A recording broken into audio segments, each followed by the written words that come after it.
Well, welcome back. And I guess now that we know all the parts of the respiratory pulmonary system, now we just need to understand how those parts work.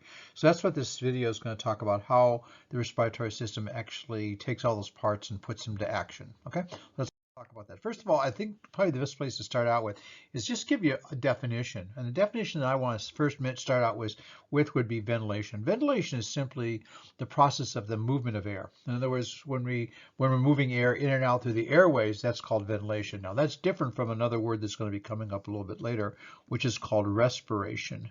Okay, respiration is the movement of individual gases, such as between air spaces and either blood or tissues. Okay, so there are two different things. So ventilation is actually the movement of air that's back and forth in and out of the lungs, and respiration is the movement of individual gases back and forth between various compartments. Okay, we'll talk a little bit more about internal and external respiration in just a little bit. But when we talk about ventilation, we have to talk about the process of how we breathe. And when we look at the process of how we breathe, it really requires two things. It requires the ribs and the intercostal muscles and the diaphragm, okay? And those two things, and the process of ventilation is actually really quite simple, of inspiration. Well, costal breathing is the first thing we'll talk about. And costal actually means ribs, as you know. And what happens is, when we take a deep breath, between each of the ribs, okay, here's a rib and here's a rib, between each of the ribs is a muscle, that external intercostal muscle, which we already talked about earlier in the semester, earlier in the course.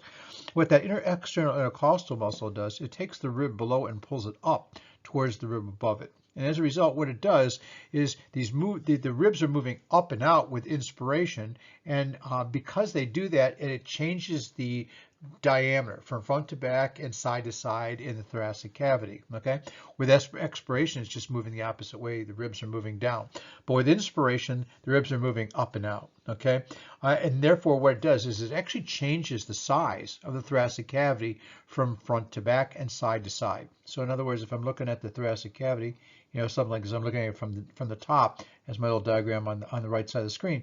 I can see a dimension from side to side and front to back. What happens is when the ribs move up and out with inspiration, it changes this diameter. It changes the overall, front to back and side to side diameters, which is really important with something we're going to talk about in just a second. So it changes the transverse dimension of the thoracic cavity in two directions. Okay, that's important. So I need you to remember that. That's going to be an important concept that's going to come up in a second. The second part of breathing, of ventilation, is what we call diaphragmatic breathing. And this involves the diaphragm. Okay, now the diaphragm is skeletal muscle. If I look at that thoracic cavity, okay, and the head would be up in this area, the diaphragm sits right down here, and the lungs are sitting in here and here in both of the pleural cavities. What happens is, with inspiration, the diaphragm moves downwards. Okay, the diaphragm starts when the nerve, the phrenic nerve, which is the nerve that supplies the diaphragm, fires. It causes the diaphragm to move downward. Okay, and what that does is that increases the superior inferior dimension of the chest. So now that I have a greater dimension here as compared to where it started out initially. Okay, so what happens with inspiration? I'm both increasing the front to back and side to side diameter, but also increasing the vertical diameter of the thoracic cavity. So the changes in the vertical dimension of the thoracic cavity occur with diaphragmatic breathing. The changes in the transverse dimensions of the thoracic cavity occur with costal breathing. And both of these occur at the same time. Okay. What this does is, because I've changed the diameters here and changed the diameter here with inspiration, it results in a change in the volume inside that thoracic cavity, which is going to be really one of the important factors in regards to how we move air in and out. Okay, so those are important factors to remember here. So what happens with inspiration? Okay, with inspiration or inhalation, again, the diaphragm contracts, it goes down, and the external intercostal muscles, like I mentioned, contract, and they pull the ribs up and out. Okay, this is a very active process. Now, again, when we went through the nervous system, we realized that a lot of this, we don't really, we could actually override the system, but you don't think about breathing. You're just breathing day, night. You're not staying up all night thinking, hey, where's my next breath coming from? Okay, so basically, that's coordinated because we talked about with the pons and the medulla oblongata are those areas that seem to have autonomic function that will stimulate our breathing. However, I could override it by causing the phrenic nerve. Phrenic nerve is C3, C4, C5 together. They come together and they supply the diaphragm, and as well as the intercostals. So it's an active process. And again, with inspiration, the external intercostals are firing, pulling the ribs up and out, increasing the front to back, side to side dimension of the thoracic cavity, and the diaphragm is going down at the same time, which increases the vertical dimension of the thoracic cavity. Okay, what that does, it increases the volume inside the thoracic cavity, which changes in pressure, and we'll talk about that in a second. Sometimes in certain situations, that's not enough, okay? And what happens is sometimes we actually have to use other muscles to assist us in breathing. Now, that's not normal. That's not what usually happens, okay? And sometimes we have to have forced inspiration that's assisted by other muscles. Now, the muscles that are really responsible for this are the sternocleidomastoid and the scalenes, which are basically in the neck. If you look, this muscle right here we know is a sternocleidomastoid, and the scalenes are also some neck muscles, as well as another muscle called the pectoralis minor, okay? Sometimes when people are having difficulty breathing in, they have to use these accessory muscles. So they're above and beyond that external intercostal and diaphragm to be able to breathe in. You'll see people with COPD, and sometimes you watch them, they're breathing they're having a difficult time pulling it in, and actually using the sternocleidomastoid scalenes and the pectoralis major, or pectoralis minor, to be able to do this. This is called inspiratory stridor. So stridor means using these accessory muscles. These are called accessory muscles of inspiration. Okay, very interesting. If you watch somebody with a COPD, you'll see these neck muscles just like pop out when they're taking a deep breath, and usually frequently they're also holding on to something. And the reason why they hold on to something to be able to breathe as well is you got to remember, when we go back and talk about the pectoralis minor, like we talked about in the muscular system, that the pectoralis minor attaches to some of the ribs, okay, anteriorly, but it also attaches to that coracoid process of the scapula. By actually taking the hands and holding on to something, it stabilizes the scapula, because we know the scapula rotates, okay? As we abduct our arm, the scapula actually rotates out with the arm. So as the arm is rotating upward, the scapula rotates out. So by taking the arms and holding on to something, it stabilizes the scapula, so the scapula stays in this position, so that coracoid process where the pectoralis minor attaches to, it becomes very stable. And instead of actually the pectoralis minor affecting the way the scapula moves, now it's affecting the way it pulls on the ribs and pulls the ribs up and out, the upper ribs up and out. Okay, so basically that's just a little bit more information about what happens. But this is called inspiratory stridor. And I'm sure if you've seen somebody who had difficulty breathing in, you'd see this. Okay, you see sometimes the area above the clavicles like it gets sucked in, and stuff like that. So anyway, that's called inspiratory stridor, when I have to use accessory muscles. But most cases with normal, quiet, everyday inspiration, external intercostals, and the diaphragm are basically what's causing that movement of the chest, okay, to allow the changes in the volume of the thoracic cavity.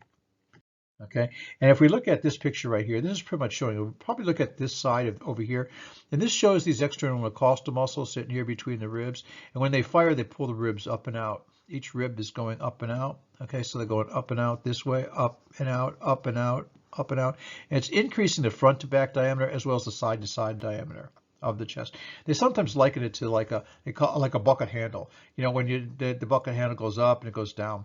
With expiration, what happens is all we need to do is relax the external intercostals, and what happens is the ribs fall back down to their normal position. They start to go downward with expiration. Okay, and then we also know that at the same time with inspiration, the diaphragm, which normally starts as a dome, with inspiration, the diaphragm goes down, which increases that vertical dimension of the chest. So now we're increasing the transverse dimension, front to back, side to side, as well as the vertical, which actually increases volume, okay, of the chest cavity. That's about the fourth time I've mentioned about increased volume. So I think that I want to remember that. I'm starring it. We're putting a star right there. We're underlining it. I'm circling it in green, all kinds of stuff like that, just because that's going to be an important factor. And when we talk about the movement of air, okay, so that's where we're at right now.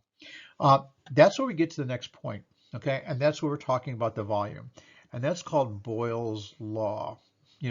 Boyle's law says a couple things, or has a couple different things that are associated with Boyle's law. Okay, first of all, Boyle's law has to do, and this is going to come up in a slide in just a second.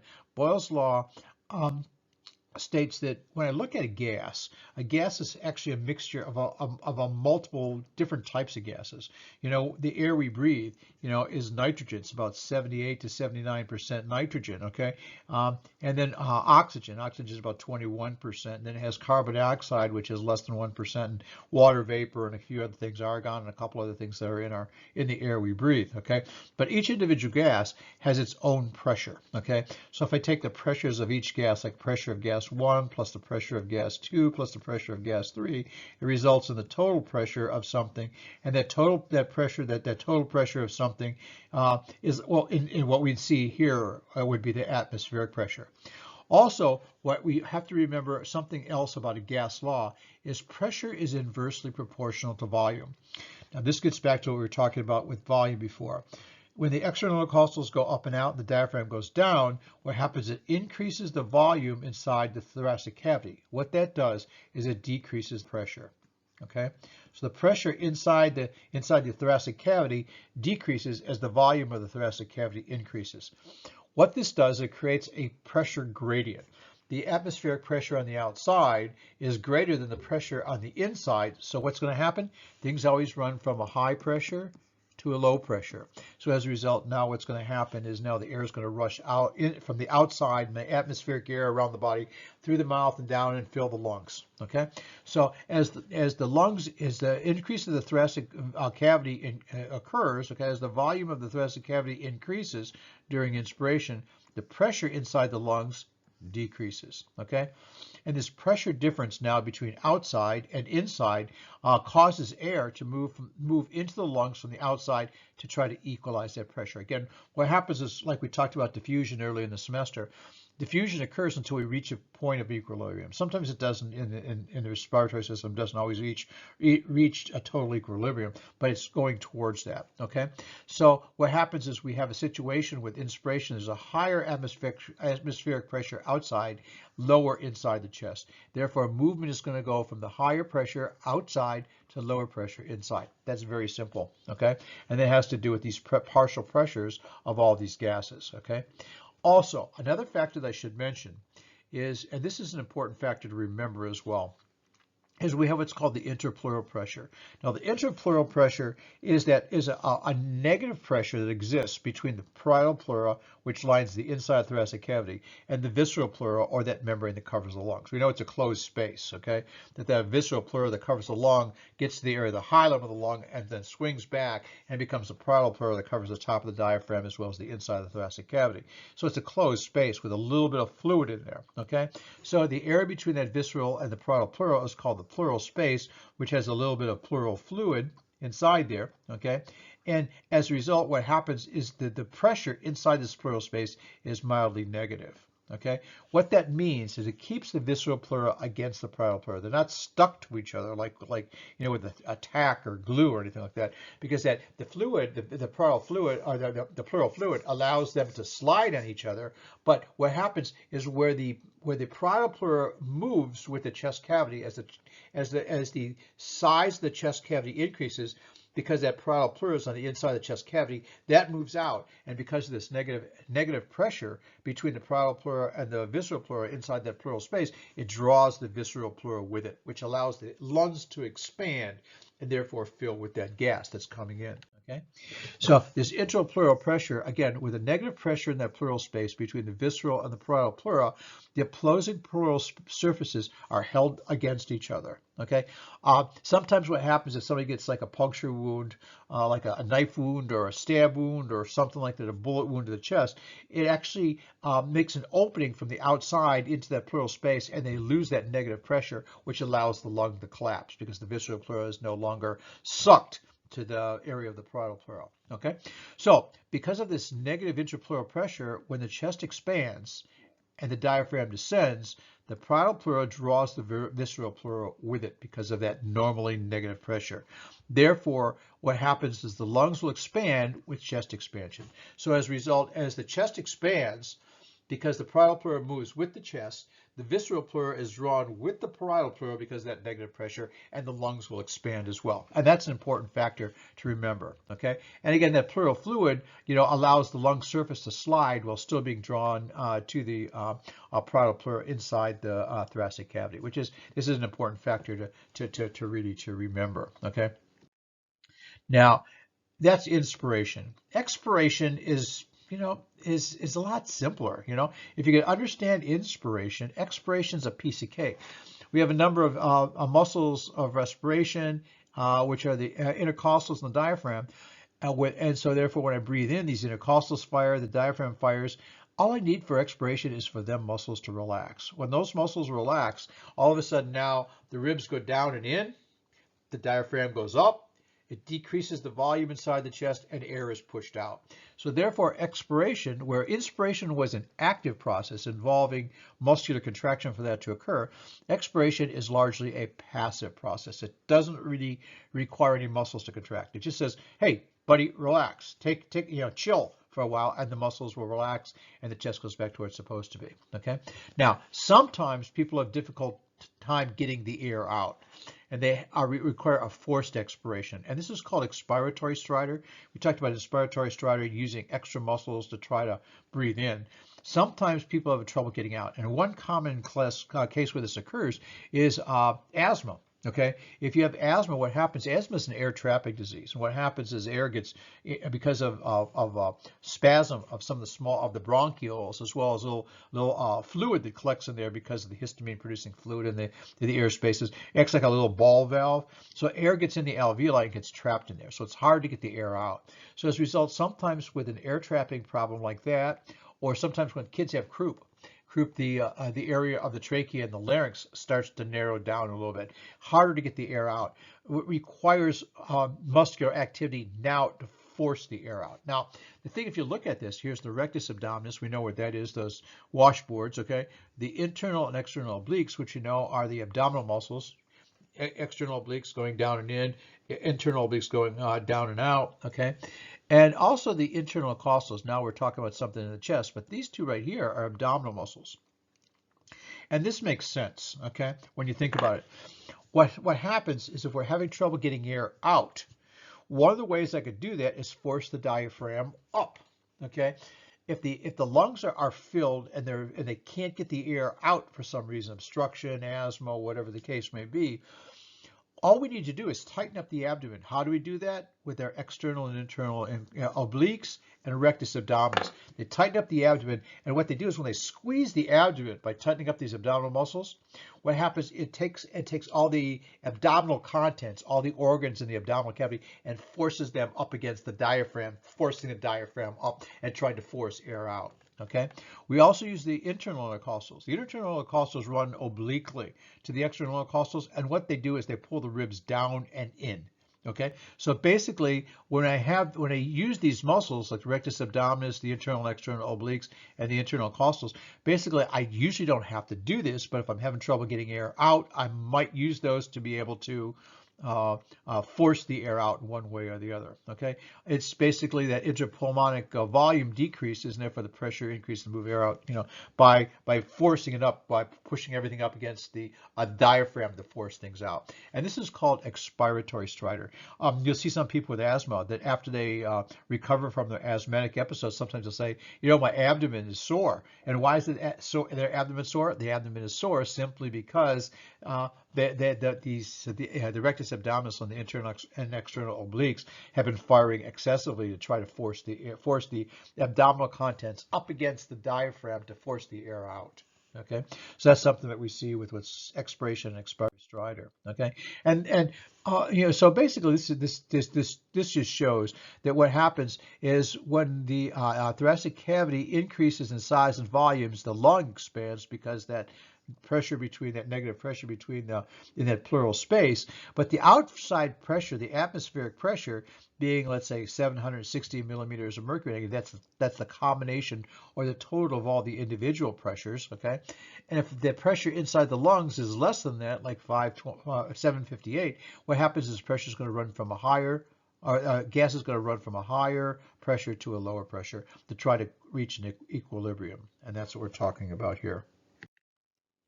Again, now going back again, like we talked about with Boyle's law a minute ago, each individual gas is a mixture, and this is going to be important when we talk about respiration here. Okay, when we talk about ventilation, that the increased volume is inversely proportional to pressure. Now we talk about each individual gas and how those gases will move individual gas. So each individual gas is a mixture of a number of, if I look at a gas is a mixture of a bunch of individual gases, and each individual gas exerts a pressure of its own. Okay, so like I mentioned when I mentioned before that we have nitrogen. Nitrogen, the molecules of nitrogen are going to exert a certain pressure. The molecules of oxygen are going to exert a certain pressure. The molecules of carbon dioxide are going to exert a certain pressure. Okay, and each of those individual pressures is called that gas's partial pressure. Okay, so again, if I take a partial pressure of gas 1 like nitrogen and add the partial pressure of gas 2 like oxygen and add a partial pressure of gas 3 like carbon dioxide, and again there's other things like water vapor and argon and a couple other things in the air we breathe, what happens, that reads out that total pressure. In this case we're talking about atmospheric pressure, because that atmospheric pressure would be the sum of all the individual gases, the pressures of each individual gas, which is additive, like I mentioned before. Okay, and again, when I look at where gases go, it's not the total pressure that where the gas is diffused, but each individual gas's partial pressure. For diffusion of the gas, each individual gas would be from an area of higher partial pressure of that individual gas to an area of lower partial pressure of that individual gas. So oxygen could function independently of carbon dioxide, which functions independently of nitrogen, because each individual gas has their own individual partial pressure. That's going to be an important thing. Okay. Now, that gets me back to what we talked about before, and that's that function about diffusion. Again, and going back to what I just said just a couple seconds ago here, both oxygen and carbon dioxide have their respective partial pressures, okay, and therefore their respective partial pressure gradients. So they will function independently of one another, okay? So we have a movement of again, because of the diffusion laws, from an area of higher partial pressure of a gas to an area of a lower partial pressure of that same individual gas. Okay, so the partial pressures of carbon dioxide don't really have an effect on oxygen and vice versa. Okay, and this occurs until they actually approach equilibrium. Again, oxygen has always reached total equilibrium, but it's trying to go that way. And what we see over here is that what we're going to see when we talk about different types of respiration. Again, respiration is the movement of gases from one compartment to the other. When I look at that alveolar sac and the alveoli, the partial pressure of oxygen there would be greater than the partial pressure of oxygen in the vessels. So therefore, oxygen is going to move from the alveoli into the vessels. Makes sense. If I look at the partial pressure of carbon dioxide in the alveoli, it's going to be less than the partial pressure of the carbon dioxide in the blood vessels. So blood's going to move from the vessels into the alveoli. Simple. Because each gas will move respective of their own individual partial pressures. And when I get down to the tissue, now because the partial pressure of oxygen is greater than the tissues, because the tissues have already utilized a lot of that oxygen is going to go from the blood into the tissues. And because now the tissues, because of metabolism, has produced carbon dioxide as a waste product, okay, the partial pressure of carbon dioxide in the tissues is greater than in the blood, so it's going to move from the tissues into the blood. Okay, so basically that's what we're going to talk about individually right now. So if you didn't get that right now, what we're talking about, we're going to slow that down and do that as well. Let's talk about the first thing. And the first thing we want to talk about is called external respiration. Okay, and respiration again is, we talked about the movement of gases from one compartment to the other. External means at the alveolar and capillary complex. This is in the lungs. So when we talk about external respiration, we're talking about gas exchange in the lungs. Okay, and this diagram down at the bottom really pretty much shows what's happening. Okay, And let's say this is the alveolus. Here's the alveolus right here. Okay, when we inhale, and we know that process of ventilation because of the external intercostals and the diaphragm. When we fill the lungs, now the alveoli become expanded and full of this atmospheric air. The partial pressure of the oxygen in the alveolus is going to be greater than the partial pressure of the oxygen in the blood. So what's going to happen? What's going to happen is that here's the oxygen right there. Oxygen is going to move from the area of the alveolus through the area of the respiratory membrane, through the capillary, pulmonary capillary wall, and to get into the blood. So because it's going from a higher pressure to a lower pressure inside here, and to try to create some type of an equilibrium. Okay. On the other hand, carbon dioxide, is going from an area of a higher here to a lower here. So the movement of carbon dioxide is going to be that way. So if I have my oxygen moving from a higher pressure to a lower pressure, it's going to go this way. Carbon dioxide is just the other way. And I could draw that again on this little chart right here, saying oxygen is moving in this direction because it's going from a higher partial pressure oxygen to a lower partial pressure of oxygen here. And then on the other hand, carbon dioxide going from a lower partial pressure to a higher partial pressure is going to be moving from the blood into the alveoli, so it can eventually be exhaled. Now, one thing I should mention here, which is also discussed in the Spark video, is that once the oxygen gets through the capillary wall, it goes through the respiratory membrane, through the capillary wall, and gets in the blood. About 98.5% of it is bound to a molecule in the red blood cell called hemoglobin. So about 1 to 1.5% stays in the plasma, gets dissolved in the plasma, but the majority of it is carried in the hemoglobin, which is a protein. And in the protein, in the hemoglobin protein, basically there are little segments with iron. Okay, each molecule has 4 little binding segments of iron, and the iron binds the oxygen. So the iron is binding the oxygen, carries the oxygen throughout the body. And this is external respiration. This is occurring at the lungs, and it's occurring because the alveolar air has a higher partial pressure of oxygen than in the blood. And things go from a higher partial pressure to lower. And then there's a higher partial pressure of carbon dioxide in the blood than in the alveoli. So a carbon dioxide is going to move the opposite way from the blood into the alveoli, so it can be exhaled. And this is called external respiration. Okay. Now there are some factors that will influence external respiration rate. First of all, equilibrium. Okay. Blood comes to an equilibrium. You try to get that blood to an equilibrium. It's not always right at that equilibrium. Okay. A lot of times the partial pressure of oxygen when it gets in the alveoli is about 104 millimeters of mercury. Partial pressure, where in the blood it's like 40, 45, somewhere in that range. But what happens is when the blood actually leaves the lungs after it's been, quote, oxygenated, it's usually about 100 millimeters of mercury partial pressure. So it's not quite equilibrium, but it tries to get to equilibrium, inside the lung, with the oxygen diffusing into the blood and the carbon dioxide diffusing from the blood into the alveoli. And it's trying to get to that equilibrium. Okay. Again, partial pressure differences will influence that rate. The higher the difference between partial pressures from one compartment to the other, the greater and the faster the diffusion is going to be. Okay. So the higher the partial pressure differences of oxygen in the inspired air causes a more diffusion of oxygen into the alveoli, and then eventually into the blood. Okay.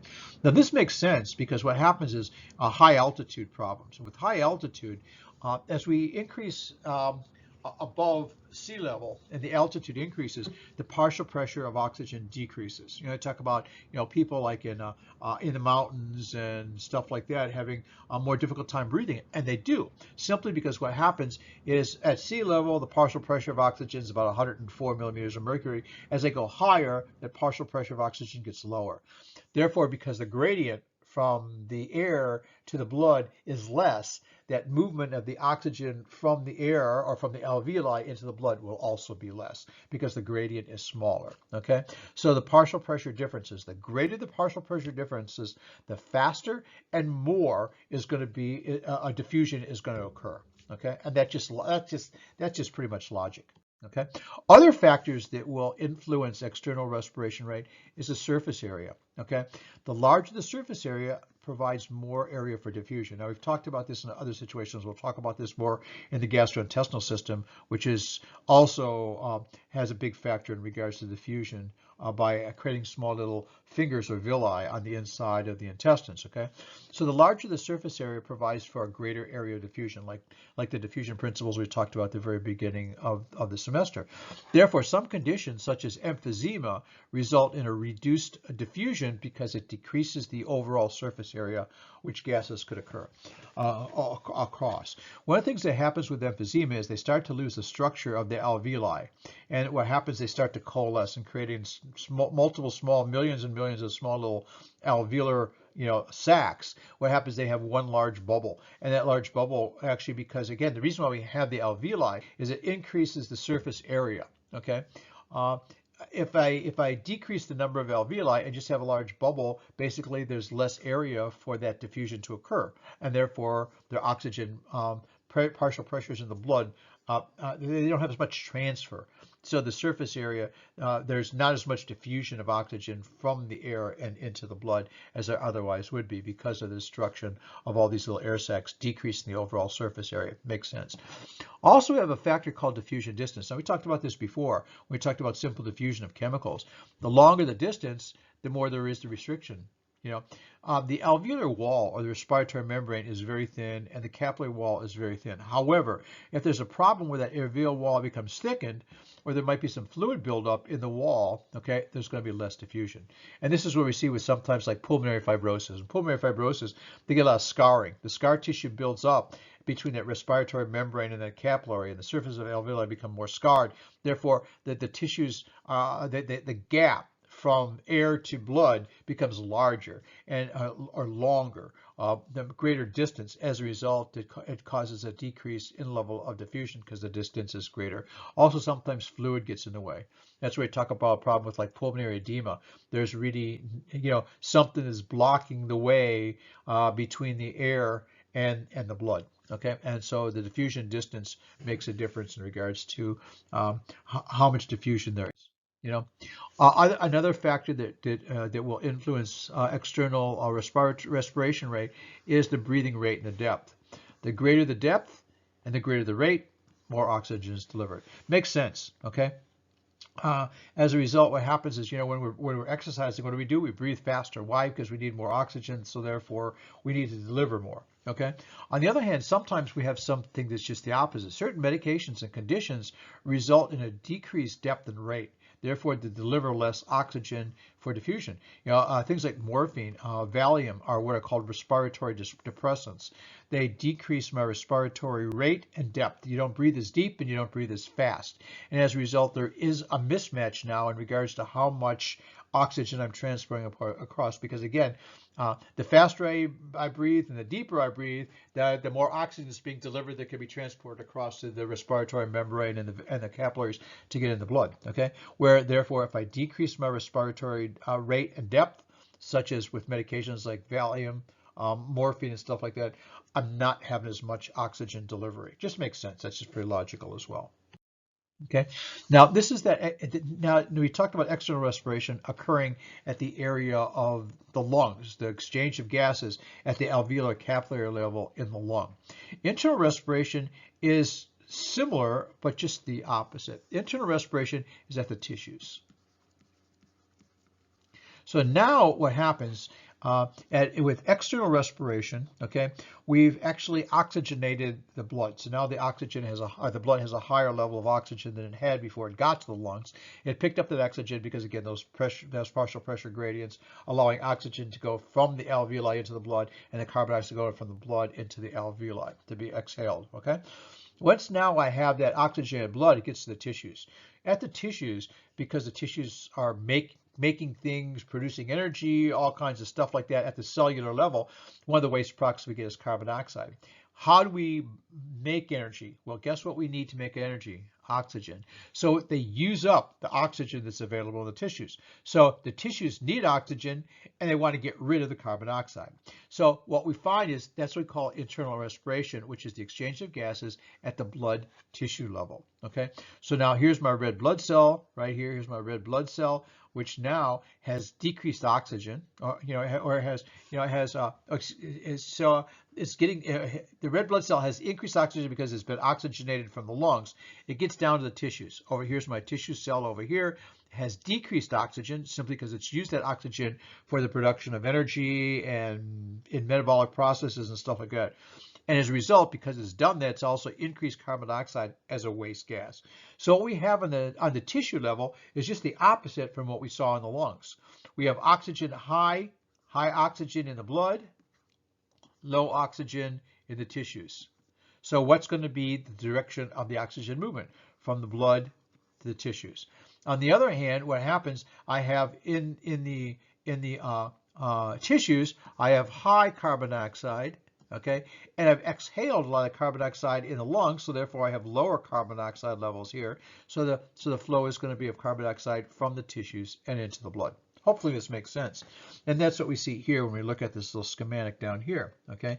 We start to look at, here's my oxygen, and again, going from a higher concentration in the blood to the tissues, and my carbon dioxide going from a higher concentration from the tissues into the blood, okay? So the direction of oxygen would be, again, from the blood.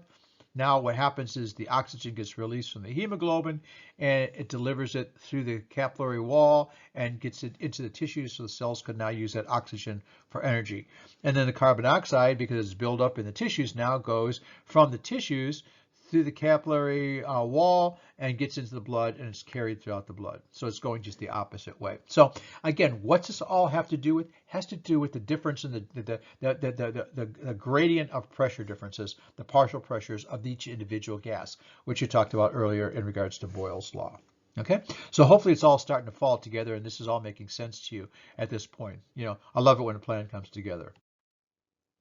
Now, what happens in internal respiration? Again, when the blood comes to equilibrium, we again, as what we were talking about with that, the carbon dioxide diffuses from the extracellular fluid in the tissues into the blood, and oxygen diffuses out of the capillary beds and into the tissues.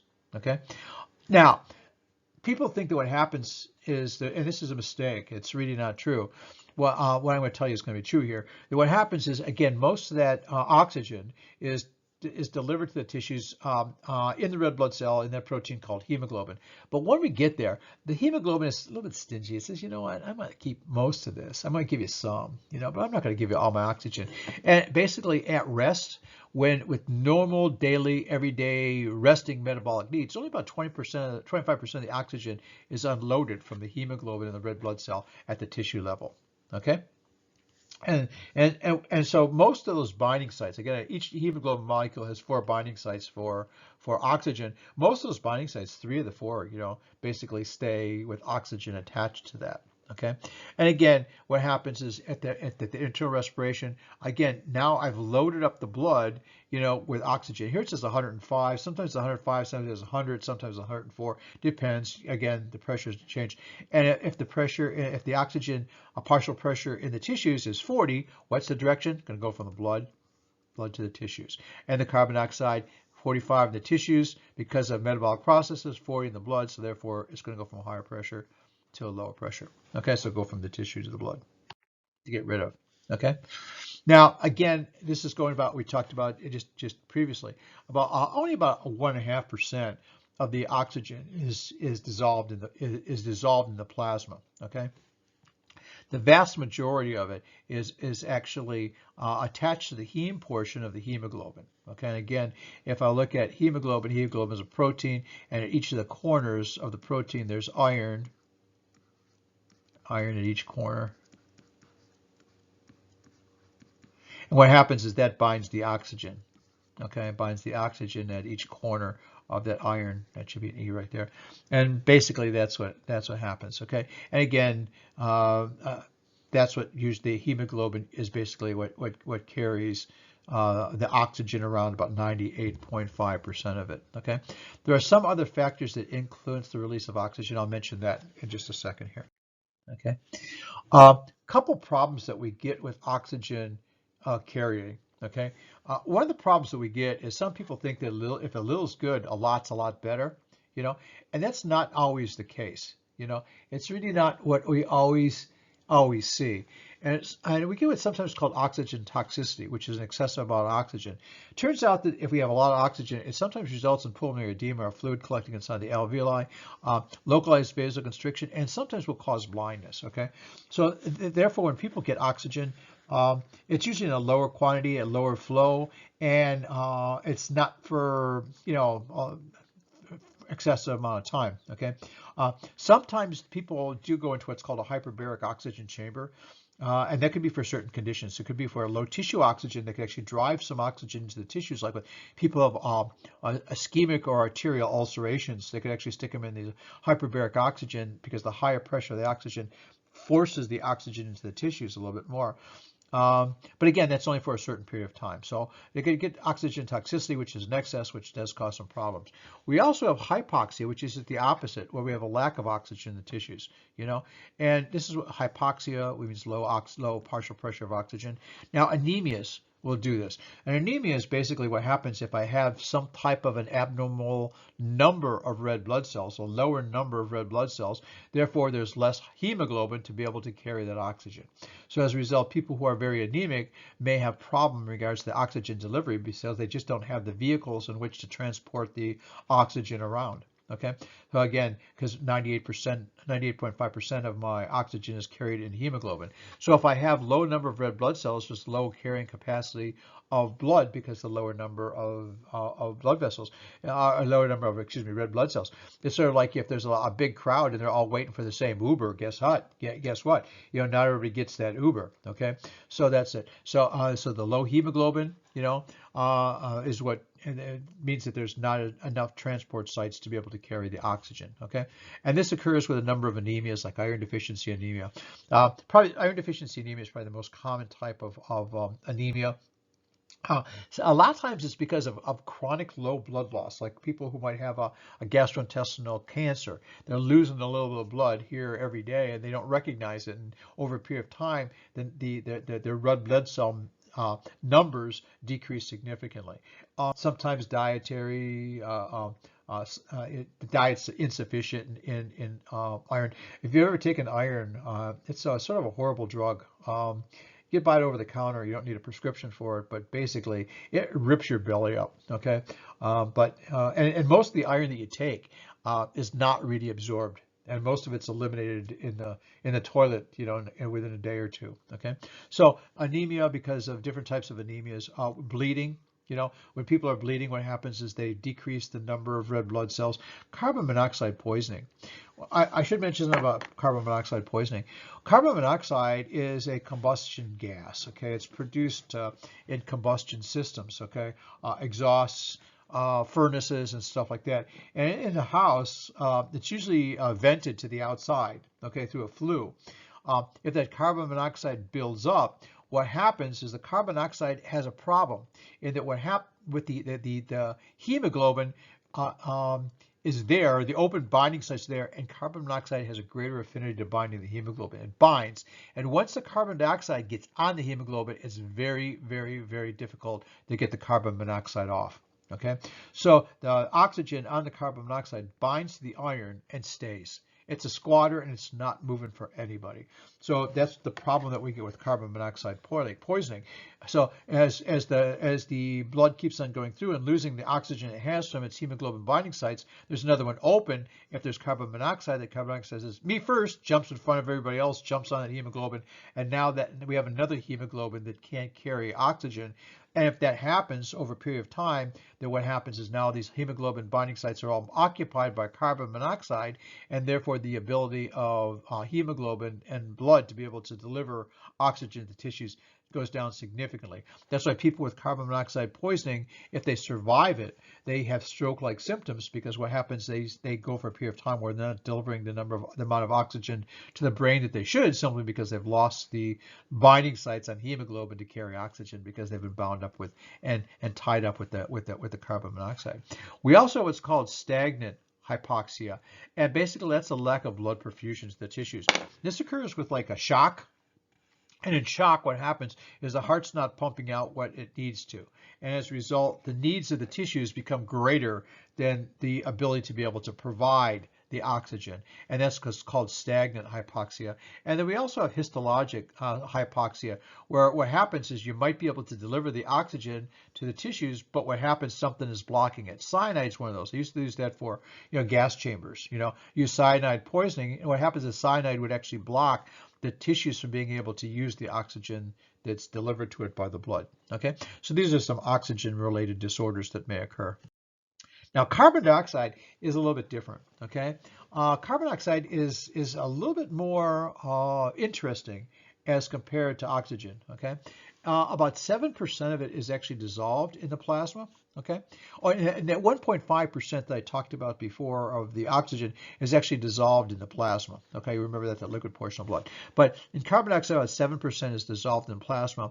About 25 or 23% of it is bound to hemoglobin, but to the globin, or the protein portion, not the iron portion, but some of it else. Okay, and so it does some of it bind to the area of hemoglobin, but not to typical oxygen binding sites with the iron. But 70% of it, and this is important, about 70% of it exists as bicarbonate ion in plasma. Now, here's bicarbonate over here. Okay, if I look over here, here's the bicarbonate ion right here. What happens is in the plasma, and I know plasma is largely what? Has a lot of water as well as everything else dissolved in the water, all these chemicals and molecules and different types of electrolytes and stuff like that are dissolved, and clotting factors are dissolved in the water. So the water in the plasma binds with the carbon dioxide to create this thing, H2CO3, which is actually carbonic acid. The problem with the carbonic acid, it's a very weak acid. It has a pH of about 5.6, 5.7, somewhere in that range. Okay, it's a very weak acid. It's very neutral to start out with. But what happens is it frequently dissociates. When it dissociates into a hydrogen ion, okay, as well as this thing called bicarbonate. Now these could be used as what's called a buffer. Okay, let's say we have a situation where the blood becomes a little bit more acidic. Now, where this might occur isn't like a diabetic patient. Diabetics sometimes get what's called ketoacidosis. Ketoacidosis. And the reason why ketoacidosis occurs in diabetic patients is to be able to get glucose into the cell to use for energy, you need insulin. If for some reason the pancreas isn't making insulin, or the receptors on the surface of the cells that bind to insulin to let insulin open the doors to let the glucose get in aren't working or aren't receiving the insulin, what happens is that the cells don't get the glucose. If they don't get glucose, they have to look for some other form of energy. And what they do usually look for are fats. What happens is when they break down fats do provide a good amount of energy, but the problem with the breakdown of fats is it results in what are called ketones. And these ketones are acids. Okay, so what happens, we talked about earlier in the year, when we talk about the pH of the blood, somewhere around 7.45, just as a rough number. What happens if I start adding more and more ketones in the blood as a breakdown byproduct of breaking down fats, because I can't get glucose, and glucose breaks down to carbon dioxide and water also, okay? Because I can't get the glucose in, I use fats, and the fats result in the accumulation of ketones, okay? What happens is now my pH starts to go down. Well, what happens is I'm going to have more dissociation because this is a base. Okay, bicarbonate is a base, and as a result, what happens is, how do I get my pH that's going down? How do I get it back up? By adding a buffer, a basic buffer. So as a result, this HCO3 helps, very importantly, to keep that blood pH in a normal level, so that what happens, I stay within that very narrow range of normal, that 7.4, 7.38 to about 7.5, somewhere 7.4 or 7.5 in that rough range in there. Why? Because the metabolic processes work better in that very narrow range of pH. And so what happens is the carbon dioxide, besides being a waste, can be very helpful in making this bicarbonate as a buffer. Okay. Now, if somebody becomes more basic, okay, where the pH goes up, now I'm a 7.55, which is now getting in a little bit higher range, I could use the hydrogen ion, which is basically an acid, because acids are basically proton donors or hydrogen ion, and a hydrogen ion is a proton donor, because what happens is the hydrogen ion, again, hydrogen is normally has one proton, one electron, but if I lose the electron, I just have the positive charge right there. That's where I get the hydrogen ion, and basically I could donate that hydrogen ion as a proton donor to a base to bring it back down. So basically, carbon dioxide is really very important. Besides being a waste gas, which is really what we want to get rid of, it's really very important in the plasma to keep my blood pH at this normal 7.45 level, somewhere in that range. Okay, so carbon dioxide does have a good use, and also carbon dioxide is basically our stimulus to breathe. Okay, if you ever notice people with a hyperventilate, what do they tell them to do? Breathe in a paper bag. Okay, so they're hyperventilating, they're breathing really fast. Okay, they breathe in a paper bag, and when they breathe out, they're breathing out more of what? More carbon dioxide. So when they breathe in, they're breathing out the carbon dioxide that's inside the paper bag, and the carbon dioxide will actually slow the respiratory rate. It decreases the respiratory rate. If you remember watching, if you watched the Apollo movie where the lunar or the Apollo had the explosion, on the way to the moon, and they never landed on the moon because they had to swing around and come back. They were worried about these guys, the three guys in the capsule. Simply because what happens, they're worried about not about the oxygen, because they thought they had enough oxygen to make it back. Where they had a problem was the carbon dioxide. The carbon dioxide was building up. As the carbon dioxide would build up, the respiratory rate would go down. They'd have less oxygen perfusion, therefore they'd probably die from the carbon dioxide elevation. So they actually had to create some way to be able to create scrubbers to take the carbon dioxide out of the cabin air so that these guys would survive. And that was one of the amazing things about that particular mission is what they used spare parts to be able to do that. Okay, if you remember the movie, they came in with a big box of parts and dumped on the table. So make something to get the carbon dioxide out of the cabin. Otherwise, we're not going to get our astronauts back. Okay, so carbon dioxide, while it's a waste gas, does have a significant portion, important part in our function by helping to maintain our normal pH levels. Okay. Now there are some problems that we get with pulmonary ventilation. Okay, and we're going back to ventilation again, which is moving there. One's called atelectasis. Okay, atelectasis means an airlessness. Okay, and what happens is this is a situation where part of the lung isn't getting ventilated. Okay, now this normally happens if you look at a chest X-ray. The upper portion, the upper segments of the lungs will, on a chest X-ray, appear blacker, and they appear blacker because they get more air. Air seems to rise, and we don't really fill the bottom or the bases of our lungs nearly as well. However, if usually every so often you might notice yourself, you take a deep breath for no reason at all, and you take a deep breath. Why? To fill those lower segments of the lungs, so now they don't go into this thing called atelectasis.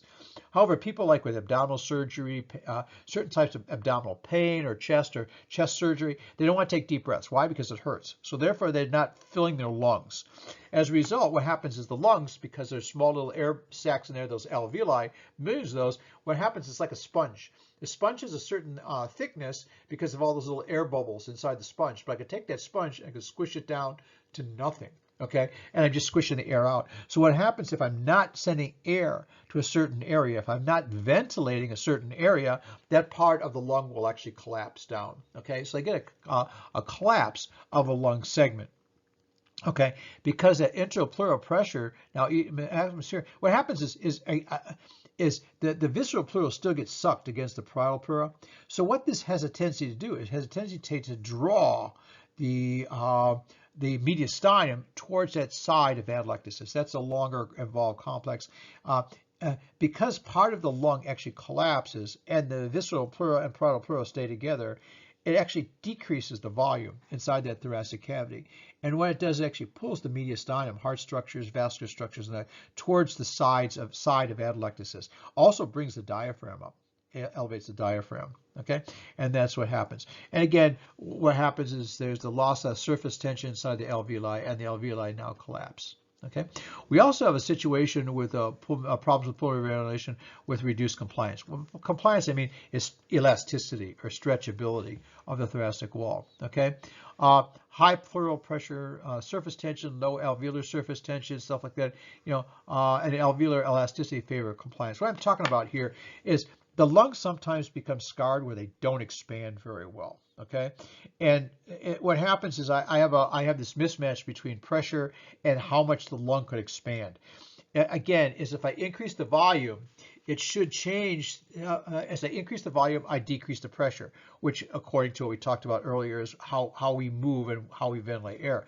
But if the lungs can't expand because they get tight by pulmonary fibrosis or some type of restriction, that becomes a problem. Okay, and as a result, with this decreased compliance, they don't ventilate as much because the lungs can't expand. The chest cavity can't expand, the lungs can't expand, and so therefore there's less ventilation. And then also airway obstruction, would be another way we'd get a problem with pulmonary ventilation, if such as a chronic obstructive pulmonary disease. When people have chronic bronchitis, one of the problems with chronic bronchitis is the airways get narrowed down. So as a result, this also decreases there's less air space to go, or less tubular structures to go through the bronchi and the bronchioles to be able to go through because they're all narrowed down. And so sometimes bronchodilators will help to dilate that and open those babies up to allow more ventilation. But these make more sense. In other words, if I'm not using a part of my lung with atelectasis, that part of the lung just collapses down. Therefore, I have less ventilation. If the lungs are tight and scarred or fibrotic, they can't expand. And if I have something that blocks an airway, again, I can't get the air through the tubes, and that becomes a problem. So these are some problems we get with pulmonary ventilation.